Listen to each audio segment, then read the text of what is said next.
علامہ شامی ابن عابدین رحمہ اللہ تعالی فرماتے ہیں فإن سنة التہجد تحصل بالتنفل بعد صلاة العشاء قبل النوم، جو کمزوری سے رات کو نہ اٹھ سکے تو وطر سے پہلے 2-4 رکعت پڑھ کر سو جائے اور فجر کی نماز جماعت سے پڑھ لے تو اس کی سنت تہجد ادا ہو جائے گی۔ قیام لیل کہتے ہیں اس کو۔ اعلیٰ شکل یہ ہے کہ آدمی تھوڑا سا سو کے اٹھے، چاہے 2 بجے اٹھ جائے اور پھر دوبارہ سو جائے، یہ بھی ایک طریقہ ہے۔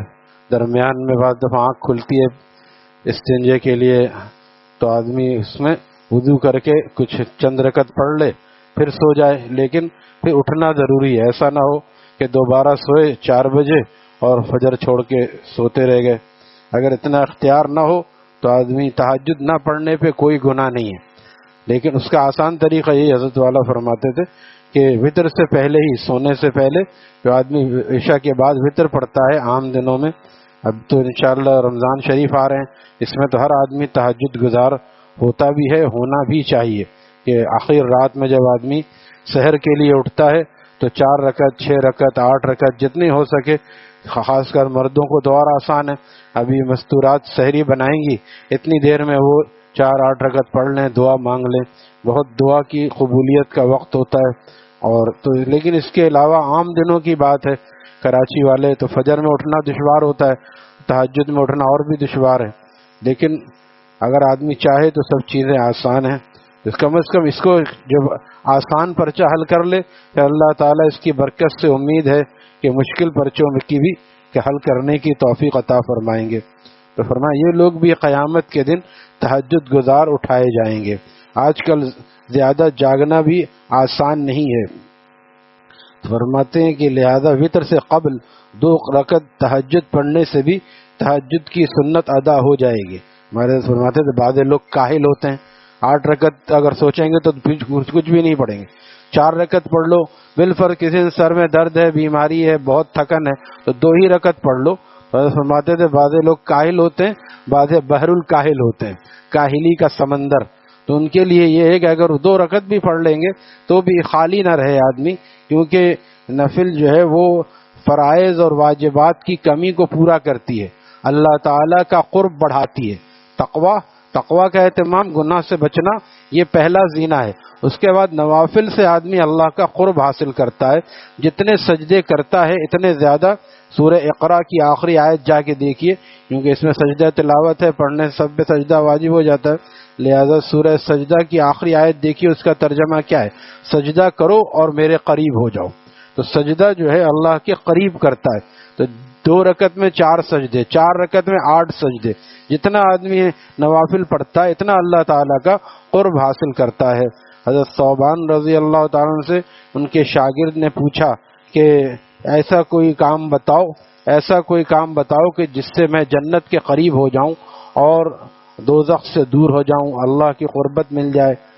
انہوں نے پھر پوچھا، تیسری مرتبہ میں حضرت ثوبان رضی اللہ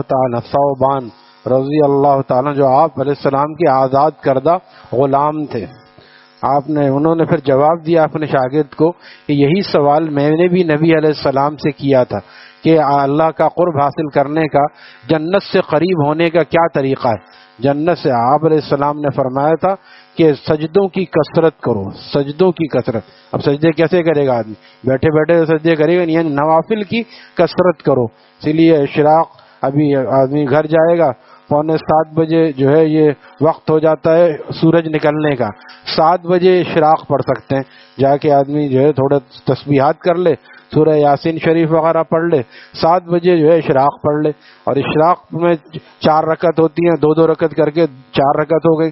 اس کے فوراً بعد ہی آدمی چاہے تو چاشت بھی پڑھ سکتا ہے، تھوڑی ہی دیر بعد دعا کر لے، کچھ اگر اوراد کرنا ہے ٹھیک ہے، ورنہ فوراً بعد بھی پڑھ لے تو سورج اور تھوڑا سا اوپر ہو جاتا ہے۔ یہ اعلیٰ وقت نہیں ہے، جیسے تہجد کا یہ ادنا وقت ہے وطر سے پہلے، اسی طرح چاشت کا بھی ادنا وقت یہی ہے کہ اشراق اشراق کے فوراً بعد یہ وقت شروع ہو جاتا ہے، لیکن اصل وقت 1.5 گھنٹے بعد 1 گھنٹے بعد ہوتا ہے، بعد 2 گھنٹے بھی کہتے ہیں۔ لیکن ہوتا کیا ہے کہ اگر آدمی اس کو چھوڑ دے گا تو دوبارہ وضو کرنا اور دوبارہ اس کے لیے تیار ہونا مشکل ہوتا ہے، نفس قابو میں نہیں آتا۔ تو جو چلتے چلاتے ہو جائے اس میں بھی اس کو دریغ نہیں کرنا چاہیے۔ تو کتنا ہو گیا؟ جو فجر کی نماز کے لیے اٹھے، اسی لیے حدیث شریف سے پتہ چلتا ہے کہ ایک نیکی دوسری نیکی کو کھینچتی ہے، جیسا پیسہ پیسے کو کھینچتا ہے نا۔ غریب کے پاس پیسہ نہیں ہے تو کھینچے گا کیسے؟ امیر کے پاس پیسہ اور پیسہ کھینچتا ہے، لہذا وہ کہیں بھی کاروبار میں لگاتا ہے، ایک اپنا چل رہا ہوتا ہے الگ، اس کے علاوہ بھی شیئرز لیے ہوتے ہیں ادھر ادھر کاروبار کے۔ پیسہ پیسے، نیکی نیکی کو کھینچتی ہے، گناہ گناہ کو کھینچتا ہے۔ فجر چھوڑ دیں گے دن بھر بے کیفی میں گزرے گا، فجر چھوڑی تو اشراق کیا پڑے گا، اور دوسرے اور حالات بھی اس کے کمزور ہو جاتے ہیں۔ لہذا جب فجر میں آدمی اٹھا، اب تھوڑا ذکر تلاوت کر لیا، اب اشراق پڑھ لی، اب جو ہے چاشت پڑھنے کے بعد اب کتنے 4 4 8 رکعت میں 16 سجدے، اس کے فجر کی نماز اس کے علاوہ، اس کا ثواب اس سب سے زیادہ ہے۔ فرض چھوڑنے کا گناہ بھی سب سے زیادہ ہے اور فرض نماز پڑھنے کا ثواب بھی سب سے زیادہ ہے، یہ سمجھ لیں۔ یہ نہیں کہ فرض تو پڑھنا ہی پڑے گا، پڑھنا پڑے گا تو اس کا ثواب بھی اتنا زیادہ ہے۔ اگر کوئی آدمی رات عشاء کے بعد سے تہجد شروع کرے، کھانا پینا سونا کچھ نہ کرے اور سحر تک پڑھتا رہے، وہ دو رکعت فرض کے برابر نہیں ہو سکتی۔ یہ سمجھ لینا چاہیے کہ فرض اور نفل میں کے مراتب میں بھی فاصلے ہیں اور اس کے ثواب میں بھی فاصلے ہیں، اس کے چھوڑنے کے گناہ میں بھی فاصلے۔ نفل کوئی نہیں پڑھے گا رات بھر، کبھی بھی نہیں پڑھے، اس کا کوئی سوال نہیں ہوگا، لیکن ایک فرض چھوڑنے والے کا سوال ہوگا۔ اسی لیے میں کہتا ہوں جن کے فرائض چھوٹ چکے ہیں پہلے، وہ قضاء عمری ادا کریں۔ بہت سے لوگ نماز شروع کر دیتے ہیں لیکن قضاء عمری نہیں پڑھتے۔ وہ کیا؟ پچھلی نمازیں جو چھوٹی ہیں اس کے فرض اور واجب کو پڑھنا پڑے گا روزانہ، 1 دن میں 2 دن کی 1 دن کی کم از کم ہر آدمی پڑھ سکتا ہے۔ اہل علم سے مسئلہ پوچھ لیں بھئی اس کی تفصیل کیا ہے، کیسے پڑھیں گے، ہمیں کیسے یاد آئے گا؟ پہلی نماز کو صاف صاف آسان بتایا جاتا ہے، جو سب سے پہلی نماز تھی وہ میں پڑھ رہا ہوں، وہ دوسری خود پہلی کی لائن میں آ جائے گی۔ آج کے اس طرح کسی کے 2 سال کی، کسی کی 5 سال کی نمازیں دیر سے شروع کیا، نوجوانی میں ہوش نہیں تھا، شادی کے بعد اور بڑھاپے میں ہوش آیا، اب اتنی نمازیں ہیں، آدمی اس کو پڑھتا رہے۔ اللہ تعالیٰ کی رحمت سے امید ہے کہ اگر اسی حالت میں انتقال ہو گیا تو اللہ تعالیٰ دیکھ رہے ہیں میرا بندہ ادا کرنے کی کوشش کر رہا تھا، امید ہے مغفرت کی۔ لیکن اگر بالکل ہی نہ پڑھے اور سمجھے کہ بس ہم نے تو نماز شروع کر دی، یہ بھی بڑی بات ہے، ورنہ پہلے تو ہم پڑھتے ہی نہیں تھے، تو یہ اتنا کون پچھلا پڑے گا۔ پہلے سے گھبرا نہ جائیں، پریشان نہ ہو، شروع کر دے آدمی اللہ اور اللہ سے زندگی مانگے۔ زندگی کیوں مانگے؟ برائے بندگی، اس لیے نہیں کہ ابھی ذرا ایک بنگلہ اور بنا لوں، ایک فیکٹری اور کھول لوں، اس لیے محبت اس لیے ہے زندگی سے کہ جی بھرتا نہیں ہے بندگی سے، اس لیے اللہ سے زندگی مانگے، یا اللہ میری جو قضاء عمری نمازیں ہیں یہ مکمل فرما دیجئے، اور قضا روزے اگر ہیں یہ بھی مکمل، جو مجھ پر حقوق ہیں وہ سب ادا ہو جائیں، پھر میں آپ کے پاس آنے کے لیے تیار ہوں، تاکہ میرے آنے کے وقت میرے اوپر گناہوں کا بوجھ لدا ہوا نہ ہو۔ میرے اوپر گناہوں کو تو آدمی چاہے تو یہ سب کچھ کر سکتا ہے، لیکن وہی بات تھوڑی سی ہمت کرنی پڑے گی، تھوڑا سا نیک ماحول میں بیٹھنا پڑے گا۔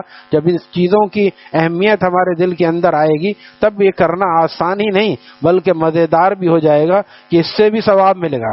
شیخ الاسلام نے اس کو لکھا ہے یعنی مسائل میں کہ جس پر قضاء عمری ہے، اب الحمدللہ یہ راتیں آ رہی ہیں، 21ویں سے لوگ شروع کر دیتے ہیں، اعتکاف والے تو بس ساری نمازیں اعتکاف میں ہی پڑھ لیتے ہیں، عید کے بعد پھر چھٹی کرتے ہیں، اتنی پڑھتے ہیں تھکا دیتے ہیں، قرآن بھی اتنا پڑھ رہے ہیں، اچھی چیز ہے، لیکن شیخ الاسلام نے لکھا ہے کہ 2 4 6 نفل پڑھ کے اس کے بعد ان کو چاہیے رمضانوں میں بھی قضاء عمری پڑھیں۔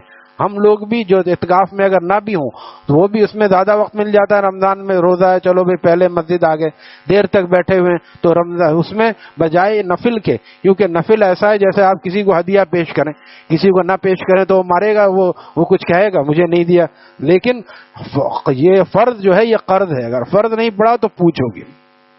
اس لیے اس بجائے اس کے آج لوگ اس میں بہت تگ و دو کرتے ہیں، صلاۃ التسبیح پڑھ رہے ہیں، اچھی چیز ہے، جس کے ذمہ قضاء عمری نہیں ہے اس کو صلاۃ التسبیح پڑھنا چاہیے، کیونکہ آپ علیہ السلام نے اس کی فضیلت بیان کی۔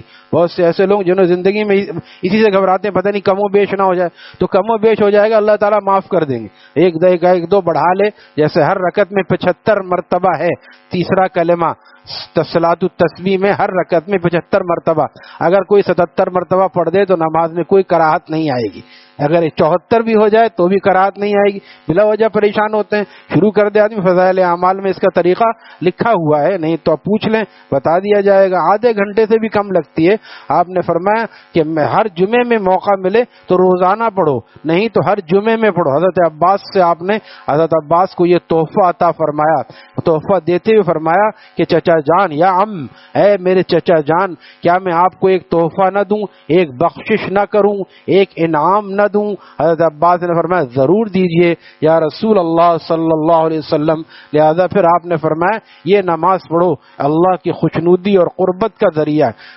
تیسرا کلمہ اللہ کو بہت پسند ہے کیونکہ اس میں اللہ کی وحدانیت ہی وحدانیت ہے، سبحان اللہ والحمد للہ ولا الہ الا اللہ واللہ اکبر، بس یہیں تک۔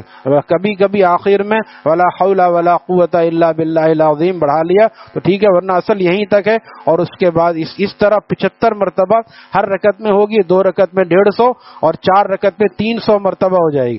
تو اس طرح جو نماز آپ نے فرمایا کہ اس طرح کم از روزانہ نماز اگر موقع ملے تو روزانہ پڑھو، نہیں تو جمعے کے جمعے پڑھو، نہیں تو سال میں 1 مرتبہ پڑھو، نہیں تو زندگی میں 1 مرتبہ تو ضرور ہی پڑھ لو۔ لہذا بہت سے لوگ ایسے بھی ہیں بیچارے جن کو پتہ ہی نہیں ہے، وہ زندگی میں بھی 1 مرتبہ انہوں نے نہیں پڑھی، تو اس کو کبھی ایسے رمضان شریف آ رہے ہیں اس میں پڑھ لینا چاہیے۔ جمعے کے دن پہلے آ گئے، اکثر دیر سے آتے ہیں خطبہ شروع ہونے کے وقت، مولوی صاحب کی کوئی بات کان میں نہ پڑ جائے، مولوی تو یہ کہتا ہے داڑھی بڑھاؤ اور مونچھیں کترواؤ، نظر کی حفاظت کرو، اس لیے دیر سے آتے، نہ کان میں پڑے گی اور نہ دین پہ عمل کرنا پڑے گا۔ جیسے وہ جاہل دیہاتی تھا، اس نے کہا اس دفعہ رمضان آ رہے ہیں نا، میں باہر نکلوں گا ہی نہیں، نہ چاند نظر آئے گا نہ روزہ فرض ہوگا۔ حکیم الامت کے ملفوظات، نہ چاند نظر آئے گا نہ روزہ فرض ہو۔ اب وہ گھر میں ہی رات کو نکلتا ہی نہیں، اگر کوئی مسئلہ ہوتا گھر میں ہی فارغ ہو جاتا، لیکن ایک دفعہ اچانک نکل گیا، 10-12 دن بعد یاد نہیں رہا تو دیکھا اس کو پانی میں اس کو چاند نظر آ گیا، اب غصہ ہو گیا، ہاں گھس جا آنکھوں میں، کر دے روزہ فرض، آخر ہو گیا، دیکھ لیا نا، آخر اب روزہ رکھنا پڑے گا۔ یہ بات ہے ہی نہیں، یہ سب جانتے ہیں چاند نکلا، کسی نے دیکھا یا نہیں دیکھا۔ تو اسی طرح حکم الہی سب کے لیے، نہیں سننے سے کچھ نہیں ہوگا، یہ پوچھا جائے گا جب تم نے کلمہ پڑھا تھا مسائل کیوں نہیں سیکھے تم نے؟ مسائل سیکھنا بھی ہمارے ذمے ہے، لہذا جمعے کے دن کوشش کریں جلدی آئیں۔ 1:15 بجے بیان شروع ہوتا ہے، 12:45 بجے اکثر دنوں میں تقریباً کراچی میں 12:45 سے پہلے زوال ختم ہو جاتا ہے، تو آدھے گھنٹے میں آپ صلاۃ التسبیح پڑھ سکتے ہیں، بالفرض تھوڑی دیر ہو گئی درود شریف پڑھ سکتے ہیں، لیکن پہلے آنے کا اہتمام نہیں ہے۔ اکثر حالانکہ چھٹی والے ہی جمعہ پڑھتے ہیں، باقی اپنی فیکٹریوں میں پڑھتے ہیں، جو فیکٹری میں ہیں وہ تو وہاں پہ ان کی وہ اپنے فیکٹری کے اوقات کا اہتمام کریں۔ لہذا کوشش ہونی چاہیے جتنے سجدے ہمارے بڑھ جائیں گے یہ آخرت میں کام آئیں گے۔ اللہ تعالی ہم سب کو توفیقات سے نوازے۔ الحمدللہ۔